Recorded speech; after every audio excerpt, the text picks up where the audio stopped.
फिर बना रहे हैं हम लोग कुछ स्पेशल। और यहाँ पे हो रहा है चिकन। वाओ, हो गया।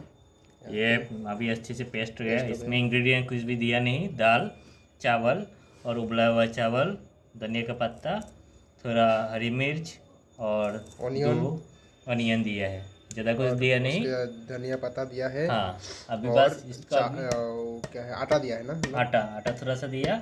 और इसको क्योंकि आटा इसलिए दिया, जस्ट वो जब पकड़े को तलेंगे उस टाइम पे जस्ट स्टिकी होने के लिए, पकड़े को चारों तरफ फैलना ना दिया जाए। ऐसा करके गिरेगा, गिरेगा उंगली से निकल वो तो बाद में डेफिनेटली ना होगा। बाद में हाँ, छोड़ो अभी। ठीक है। হচ্ছে আমাদের ডালের বড়া, আপনারা এখন দেখছেন সরাসরি ডালের বড়া। দেখুন চিকেন থেকে আমাদের পকোড়া। আর এইবার হচ্ছে সবচেয়ে বড় পকোড়া, যেটা অলিম্পিকে রেকর্ড করা হবে। Our Sunday lunch is ready.